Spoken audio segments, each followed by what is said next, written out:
Assalamualaikum dulur-dulur, welcome back my YouTube channel Asteranto Jakarta Bima ANF, pemersatu pendekar pesilat petarung Real Fighter di seluruh Indonesia.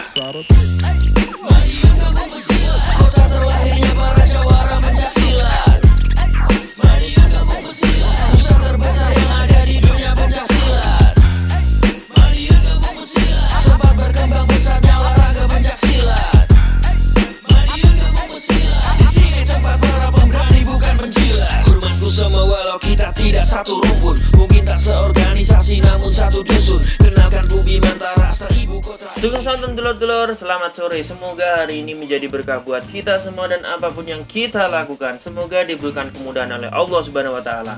Pada sore hari ini dulur-dulur, saya ingin mengajak dulur-dulur semua ke segmen sharing lagi bersama Bima ANF terkait dengan apa yang perlu kita review lah, perlu kita kaji lebih dalam kehidupan kita. Tidak hanya dulur-dulur PSHT saja, tapi dulur-dulur yang berasal dari organisasi atau perguruan yang ada di Indonesia ini, untuk memperbaiki diri kita ke depannya agar menjadi sosok pendekar yang mengenal diri, tahu benar dan salah. Nah, ini sebenarnya adalah konsep atau pemikiran yang tidak hanya terkhusus untuk warga PSHT saja, tapi saya yakin semua guru besar itu pasti menginginkan anggota-anggotanya menjadi pendekar yang berguna bagi nusa bangsa serta agamanya, terutama juga untuk organisasi yang dia cintai.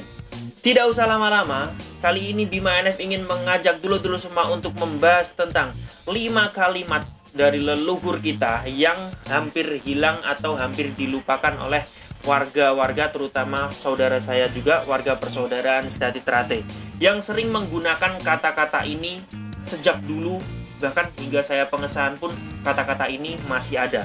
Namun kesini-sini ini mulai hilang atau bahkan mungkin tidak semua warga tahu bahwa ini adalah sebenarnya itu adalah kalimat-kalimat yang walaupun ini bukan buatan dari leluhur kita atau bukan kata-kata dari leluhur kita, organisasi perguruan kita, tapi ini adalah kalimat yang bisa mendidik jiwa kita, mensucikan jiwa kita, mendidik agar kita bisa menjadi pendekar yang bermanfaat bagi masyarakat banyak. Nah, ini sebenarnya bukan kalimat dari leluhur PSHT saja, tapi adalah leluhur suku Jawa terutama.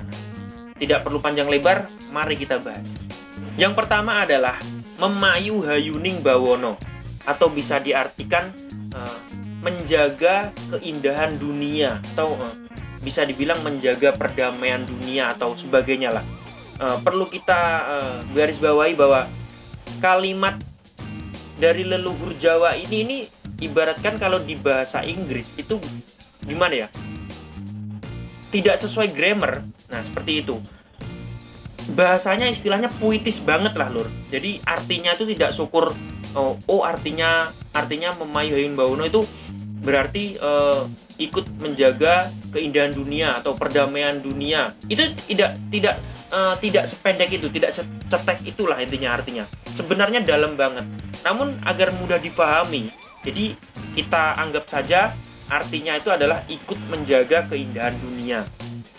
Jadi buat dulur-dulurku, sekali lagi ini adalah kata-kata dari leluhur kita terutama suku Jawa, dan bukan kata-kata dari sesepuh PSHT. Karena itu banyak sekali organisasi atau perguruan yang juga menggunakan kalimat memayu hayuning bawono. Itu adalah sebuah kalimat ajakan sebagaimana kita ini adalah seorang pendekar, mengajak untuk menjaga, ayo bareng-bareng kita guyup rukun, menjaga keindahan atau perdamaian dunia.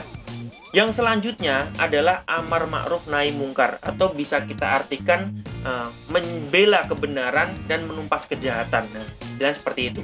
Sekali lagi, bahasa Jawa ini sebenarnya tidak secetek itu artinya. Hanya saja untuk mudah dipahami itu ya, artinya amar ma'ruf nahi mungkar itu adalah kita itu sebagai pendekar harus bisa tahu benar dan salah. Jadi dimana apabila ada orang yang itu benar, walaupun itu bukan saudara kita atau bukan anggota seorganisasi, itu harus kita bela. Dan apabila ada orang yang salah, kalau misalnya itu seorganisasi dengan kita, ya kita ingatkan. Apabila itu tidak seorganisasi dengan kita atau bisa dibilang benar-benar orang jahat, ya harus kita libas, kita tumpas. karena kita dilatih untuk menjadi pendekar yang bisa amar ma'ruf nahi mungkar, membela kebenaran dan bisa menumpas kejahatan. Udah kayak Power Rangers sama Satria Baja Hitam aja ya lur ya. Yang selanjutnya lagi, yang nomor 3 adalah Surodiro Joyo Diningrat, lebur dining pangastuti. Ini atau bisa diartikan lebih mudahnya, karena kita ini ada anak-anak kekinian ya yang tidak bisa mengartikan bahasa Jawa terlalu dalam. Kalimat ini bisa diartikan sekuat apapun kekuatan seseorang atau kemampuan seseorang, sehebat apapun seseorang, ini seperti itu, bisa dikalahkan dengan kebaikan. Jadi ini lebih ke gimana ya? Menurut saya ini adalah akhlak itu lebih utama daripada ilmu menurut saya. Karena apa? Karena dengan akhlak yang baik, dengan adab yang baik, orang sepandai apapun, orang sepintar apapun, atau orang yang memiliki kehebatan apapun, itu bisa tunduk lur. Seperti contoh ya maaf ya, seperti kiai-kiai salaf atau kiai-kiai zaman dahulu, itu mereka pendidikannya tidak terlalu tinggi, tapi karena mereka memiliki akhlak yang mulia, jadi sangat dihormati, itu mereka bisa gimana ya, sangat mulia di hadapan semua orang. Nah seperti itu contohnya, diaplikasikan ke kehidupan kita sebagai pendekar, yaitu kita ini kalau bisa memiliki akhlak yang baik. Akhlak itu lebih utama. Kebaikan, intinya kebaikan. Orang sehebat apapun, ya maaf bisa dibilang sekaya apapun orang, setinggi apapun jabatannya, nah seperti itu. Asalkan kita memiliki akhlak yang baik, kita memiliki adab yang baik, intinya kita adalah orang yang baik, kita bisa gimana ya? Derajat kita ini di atas orang tersebut. Memang sulit ya menjelaskan kalimat-kalimat dari luhur kita ini, karena memang kalimatnya itu sebenarnya artinya tidak secetek itu. Namun saya di sini menjelaskan agar mudah diterima oleh dulur-dulur semua. Yang keempat adalah jer lahir utusaning batin. Nah, ini juga artinya dalam banget dulur-dulur.